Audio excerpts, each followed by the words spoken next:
ஆன்மீகமல் நேயர்கள் அனைவருக்கும் வணக்கம். இன்னைக்கு நம்ம கூட வாழ்க நலமுடன் ஜோதிடர் டி.ஜே. சுந்தரபாண்டியன் சார் இணைந்திருக்காங்க. அவங்க கிட்ட குரு பெயர்ச்சி அப்பத்துல 12 ராசிக்காரர்களுக்கும் எப்படி இருக்கு அப்படிங்கிறத பத்தி கேட்டு தெரிஞ்சுக்கலாம் வாங்க. வணக்கம் சார். சார் குரு பெயர்ச்சி ஜூன் மாதத்துல வருது இல்லையா? ஸோ இந்த குரு பெயர்ச்சி ஒரு விசேஷமான இருக்கும் அப்படிங்கிறது நிறைய சொல்லியிருக்கிறாங்க. நீங்க சொல்லுங்க குரு பெயர்ச்சி என்ன மாதிரியான விசேஷங்கள் 12 ராசிக்காரர்களுக்கும் குடுக்க போகுது அப்படின்னு. அதாவது நீங்க சொன்ன மாதிரி ஒவ்வொரு வருடமும் குரு பகவான் ஒரு ராசியை விட்டு இன்னொரு ராசியை கடப்பார் அப்படிங்கிறது உண்மை. ஸோ அப்படி பார்க்கும்போது இந்த வருடம் ஏன் ரொம்ப விசேஷமா இருக்கும்? குரு பயிற்சினாலே விசேஷம். இதுல இந்த வருடம் ஏன் ரொம்ப குரு பகவான் வரும்போது எல்லாமே வெல்கம் பண்ண வேண்டிய சூழ்நிலை. ஜோதிடர்கள் எல்லாமே ஏன் குரு பயிற்சி ரொம்ப ரொம்ப பெரிய மாற்றத்தை கொடுக்க போகுது அப்படின்னு சொல்றோம் அப்படின்னா, நம்மளுடைய குரு பகவான் மிதுன ராசியிலிருந்து கடக ராசியை நோக்கி வரார். அப்ப கடக ராசி அப்படிங்கிறது பார்த்தீங்கன்னா காலச்சக்கரத்துக்கு 4ஆம் இடம். ஸோ இந்த 4ஆம் இடத்துல குரு பகவான் பார்த்தீங்கன்னா பொதுவாகவே கடகராசியில் தான் குரு பகவான் உச்சம் அடைகிறார். அப்ப உச்சம் அப்படிங்கிறது என்னன்னா வில் பவர் அதிகம். தனக்கு பிடிச்ச வீட்டில் ரொம்ப சந்தோஷமா இருக்கக்கூடிய தன்மை தான் உச்ச நிலை அப்படின்னு சொல்லுவோம். ஸோ அப்படிப்பட்ட உச்ச வீட்டுக்குள்ள வரக்கூடிய குரு பகவான் அவருடைய பார்வை பலன் அப்படின்னு சொல்லுவோம். எப்பவுமே குருவுக்கு ஸ்தான பலத்தை விட பார்வை பலன் அதிகம். அவர் பார்க்கிற இடம்லாம் மிக சிறப்பாக இருக்கும் அப்படின்னு சொல்லுவோம். ஸோ அப்படிப்பட்ட நிலையில குரு பகவான் பார்த்தீங்கன்னா அவர் 5ஆம் பார்வை மூலமாக விருச்சக ராசியை பார்க்க, அதே போல 7ஆம் பார்வை மூலமாக மகர ராசியை பார்க்க, 9ஆம் பார்வை மூலமாக நம்முடைய மீன ராசியை பார்க்க. ஸோ அப்போ ஒவ்வொரு ராசியை பார்க்கும்பொழுது நம்ம மேச ராசியிலிருந்து ஒவ்வொரு ராசியை நம்ம சொல்லும் போது அந்த ராசி அவங்களுக்கு எத்தனை தொடர்பாக வருது, எத்தனை பாவகமாக வருது, ஸோ அதன் அடிப்படையில் அவங்களுக்கு என்ன விஷயம்லாம் கிடைக்கும் அப்படிங்கிறத நம்ம தெளிவாக பார்க்க போகிறோம். ஸோ பொதுவாகவே இந்த குரு பகவான் கொஞ்சம் வில் பவராக பார்க்கும்போது கிடைக்கும் அப்படிங்கிறது நம்ம 20% சொல்லுவோம்னா இந்த வட்டம் 40% கொடுப்பாரு. மிகப்பெரிய ஒரு எதிர்பார்ப்புகளை பூர்த்தி செய்வார் அப்படிங்கிறது உண்மை. இப்போ வருட கிரகங்கள் என்று சொல்லக்கூடிய நம்மளுடைய சனி பகவானா இருக்கட்டும் அல்லது ராகுகேது பகவானா இருக்கட்டும், ஸோ இவங்கெல்லாம் பார்த்தீங்கன்னா பயிற்சி ஆகும்போது என்னன்னா ஒரு பதட்டமும் ஒரு பயமும் இருக்கும். ஆகா, சனி பயிற்சி வரப்போகுது, அவர் என்ன பண்ண போறான்னே தெரியல, என்ன நடக்க போகுதுன்னே தெரியலங்கிற மாதிரி ஒரு பயம் இருக்கும். அது ராகுகேது பயிற்சிக்கும் இதே தான். ஐயோ நிழல் கிரகங்கள், ஸோ இவங்க என்ன பண்ணுவாங்களோ, எது நமக்கு பிரச்சனை வந்துருமோ அப்படிங்கிற நிலைமையில மக்களுடைய மென்டாலிட்டியே அப்படிதான் இருக்கும். ஸோ ஆனால் குரு பயிற்சி மட்டும் என்ன பண்ணுவோம்னா, ஆஹா குரு பயிற்சி வருதுங்க, ஏதாவது ஒரு நல்லது நடந்துருமா, ஏதாவது ஒரு மாற்றம், நான் அதாவது இப்போ இருக்கிற நிலையை விட்டு ஒரு நல்ல ஒரு மாற்றமான நிலைக்கு போயிடுவோமா அப்படிங்கிற சிந்தனையை கொடுக்கக்கூடிய கிரகமாக தான் குரு பகவான் இருக்கார். ஏன் குரு பகவான் அப்படி இருக்கார் அப்படின்னா, கிட்டத்தட்ட பார்த்தீங்கன்னா 9 கிரகங்கள். ஸோ இதில் பார்த்தீங்கன்னா 2 கிரகங்கள் ராகு கேது அப்படிங்கிற நிழல் கிரகம். ஸோ மீதி உள்ள 7 கிரகங்கள்ல மிக சுப கிரகம் அப்படின்னு சொல்லுவோம். அதாவது 7 கிரகங்கள் சூரியன், சந்திரன், அதே போல பார்த்தீங்கன்னா செவ்வாய், புதன், சுக்கிரன் அப்படிங்கிற கிரகங்கள் அப்படின்னு சொல்லி எடுத்துக்கிறோம். ஸோ சனி பகவான், ஓகேவா. ஸோ இப்படி பார்க்கும்போது நம்ம குரு வச்சத்தோம்னா 7 கிரகங்கள் ஆயிடுது. ஸோ இந்த குரு பகவான் சுப கிரகமா இருக்கனால அவர் எல்லாத்துக்கும் நன்மையை தான் செய்வார் அப்படிங்கிற மென்டாலிட்டி எல்லாருக்குமே இருக்கு. அதே போல ஒரு திருமணம் விஷயமா இருக்கட்டும், திருமணம் பாக்கியம் அப்படின்னா என்ன பண்ணணும்னா குரு பார்வை இருக்கா, இது கலோக்கியலாவே நம்மளுடைய வில்லேஜ்லேருந்து ஜோதிட பழமொழியிலேருந்து எல்லாருமே சொல்லக்கூடிய விஷயம்லாம், ஏங்க ராசிக்கு குரு பார்வை இருக்குங்க, கல்யாணம் முடிஞ்சிடும், ஏங்க உங்க லக்னத்தை குரு பார்க்காருங்க, சீக்கிரம் கல்யாணம் முடிஞ்சிடும் அப்படிங்கிற ஒரு ஒரு இணைவை நம்ம எப்பவுமே வச்சிருக்கோம். ஸோ அப்போ குரு பார்வை கோடி நன்மை அப்படிங்கிறனால குரு உங்களுடைய ராசிக்கு எத்தனாம் இடத்தெல்லாம் பார்க்காரோ அந்த இடத்தில் உள்ள உங்களுக்கு காரணம் சார்ந்த விஷயங்கள், உறவு சார்ந்த விஷயங்கள் மிகப்பெரிய மாற்றத்தை கொடுக்கக்கூடிய தன்மை இந்த குரு பயிற்சி ரொம்ப சூப்பரா இருக்க போகிறது உண்மை. சார், அடுத்ததா மகர ராசி பத்தி பார்க்க போறோம். மகர ராசிக்காரர்களுக்கு இந்த குரு பெயர்ச்சி காலகட்டத்துல என்ன மாதிரியான பலன்கள் தரப்போகுது? நிறைய போராட்டங்கள் சந்திக்கிற மகர ராசி இந்த காலகட்டத்துல போராட்டத்துல இருந்து கொஞ்சம் ரிலாக்ஸ் ஆப்பாடா அப்படின்னு பெருமிச்சு விடலாமா? அதை பத்தி சொல்லுங்க. பொதுவாகவே பார்க்கறது நம்ம குரு பயிற்சி தான் பார்த்துருக்கோம். குரு பகவான் பார்த்தீங்கன்னா 12 வருடத்துக்கு ஒரு முறை தான் மகர ராசிக்கு 7ஆம் இடத்துக்கு வருவார். ஸோ அப்படிப்பட்ட குரு பகவான் இவங்களுடைய ராசிக்கு 7ஆம் இடத்துக்கு உச்ச வீட்டுக்கு வரனால 7.5 சனியினால் பிடியில் மாட்டிக்கொண்டு எல்லா விதமான கஷ்டங்களையும், எல்லா விதமான போராட்டங்களையும், வாழ்க்கையில் எல்லா விதமான அனுபவங்களையும் கற்றுக்கொண்ட ராசி தான் மகர ராசி. நம்ம மகர ராசிக்காரங்களை கூட்டு வச்சு கேட்டால் சொல்லுங்க, அவங்களே சொல்லுவாங்க, சார் எப்படி சார் இருக்கீங்க, சின்ன வயசுலேருந்து உங்களுடைய வாழ்க்கை எப்படி இருக்குன்னா, சார் சின்ன வயசுலேருந்து ஒரு 10-12 வயசுலேருந்து நான் என் குடும்பத்துக்காக தான் அதிகமாக உழைக்கிறேன். என்னுடைய உழைப்பு சிறு வயசுலேருந்தே ஆரம்பிக்கப்பட்டது. நான் குடும்பத்துக்காக நேரத்தை ஒதுக்கினேன், பணத்தை கொடுத்தேன், பாசத்தை கொடுத்தேன். எங்கள் அக்கா படிக்கணும்னு சொல்லி நான் படிக்கலை, என் தம்பி படிக்கணும்னு சொல்லி நான் படிக்கலை, இப்படி நிறைய தியாகம் செய்தவர்கள் தான் மகர ராசிக்காரங்க. ஆனா தியாகத்துக்கான அங்கீகாரம் கிடைக்குமானா கிடையாது. என்னப்பா உனக்கு படிப்புள்ள நீ படிக்கலமாங்க கிடையாது.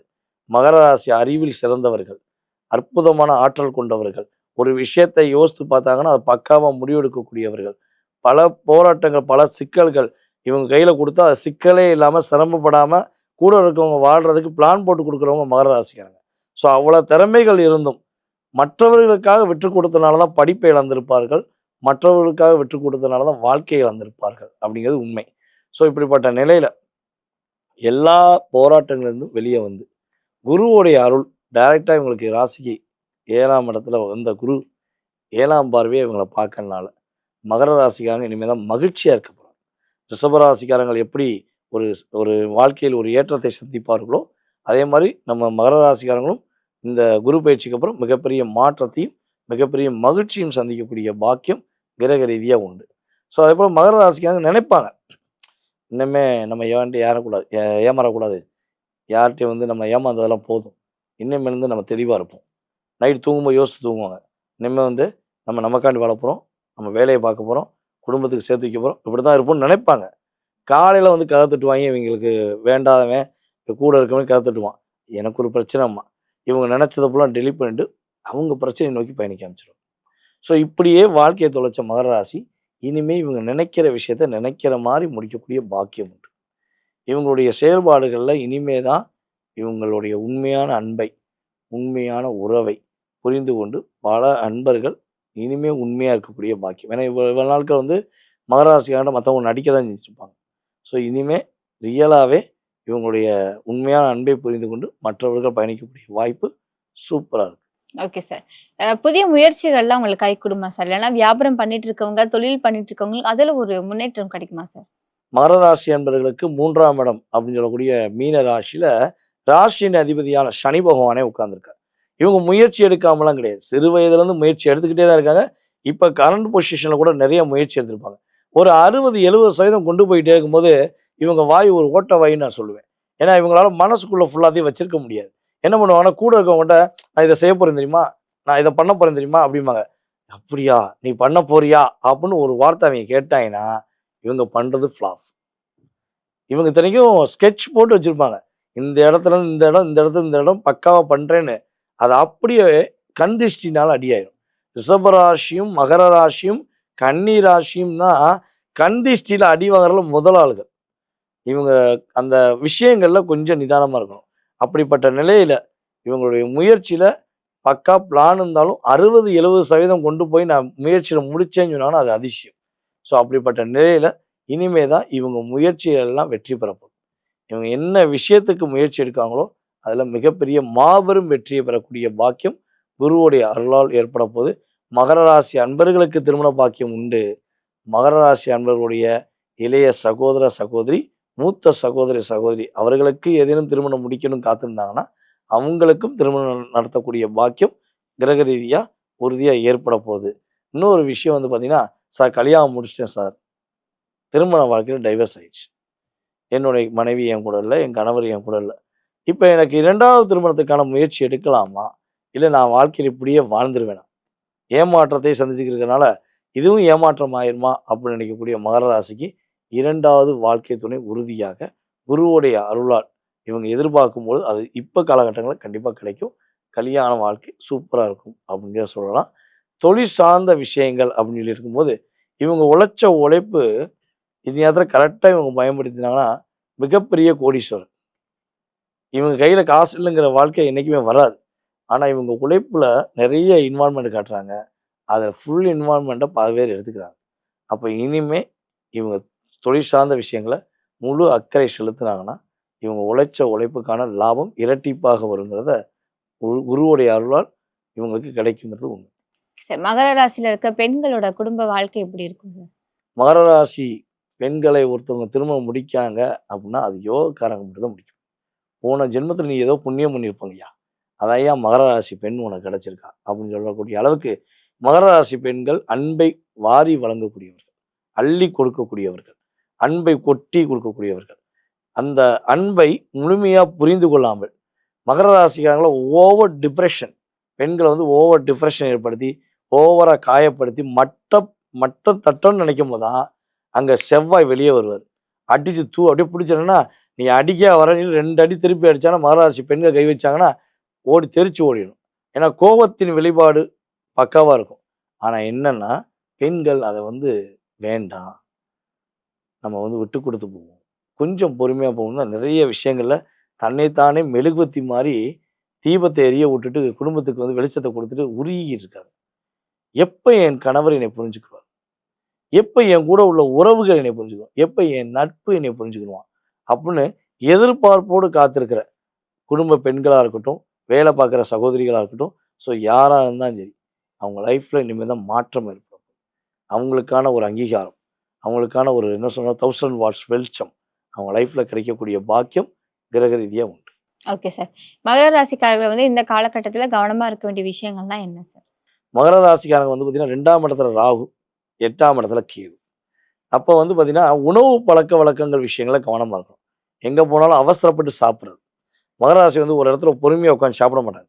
சாப்பாடு விஷயத்துல கவனமே செலுத்த மாட்டாங்க. இருக்கட்டும் ஒழுங்கா சாப்பிடாட்டி பரவாயில்ல. இந்த அசால்ட் அவங்க கொஞ்சம் தூக்கி விடணும். சாப்பிடுற விஷயங்களை என்ன சாப்பிட்றோம், உணவு எப்படி கரெக்டான உணவா, அந்த கடை கரெக்டா, அவன் கரெக்டாக சாப்பாடு செய்கிறானா அப்படிலாம் செக் பண்ணிக்கணும். அப்போ உணவு டைங்களை கரெக்டாக ஒதுக்கணும். காலையில் 10 மணிக்கு சாப்பிட, அதாவது 8 மணிக்கு சாப்பிட வேண்டிய மதியம் 12 மணிக்கு சாப்பிட்றது, மதியம் 1 மணிக்கு சாப்பிட வேண்டியதை சாயங்காலம் 5 மணிக்கு சாப்பிட்றது, இதெல்லாம் அவங்க வச்சுக்கிட்டாங்கன்னா ஆரோக்கியத்தில் பிரச்சனை வரும். இதில் ரொம்ப முக்கியம். அதுவும் வயிறு வலி சார்ந்த பிரச்சனைகள் வரக்கூடிய சூழ்நிலை கிரக ரீதியாக உண்டு. இவங்க சரியாக ஃபாலோ பண்ணிட்டாங்கன்னா பிரச்சனை கிடையாது. எப்படி யாருக்கா வாக்கு கொடுக்குறது, நான் உன் பிரச்சனையை முடிச்சு விட்றேன், நீ போயிட்டு வா. ஏன்னா மற்றவங்களுடைய கர்மாவை சுமக்கக்கூடிய நபர்கள் தான் இவங்க.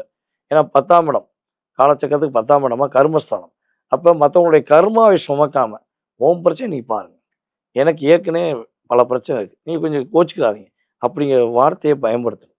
இதெல்லாம் அவங்க கரெக்டாக பயன்படுத்தி மற்றவங்க குடும்ப சார்ந்த விஷயங்கள் தலையிடாமல் வாக்கு கொடுக்காம இருந்தாலும் சூப்பராக இருக்கும். இந்த காலகட்டத்துல உங்களுக்கு எந்த கோவில் வழிபாடு சிறந்தது சார்? கருப்பசாமியை பிடிச்சிக்கணும். மகர ராசிக்காரங்க கருப்பசாமியை இந்த குரு பயிற்சி காலங்களில், நீதாயா எனக்கு கருப்பா துணை, கருப்பன் என்று எதுவும் இல்லை, கருப்பன் நினைத்தால் எல்லாத்தையும் சாதிப்பார் அப்படிங்கிற மாதிரி அவரை பிடிச்சிக்கணும்.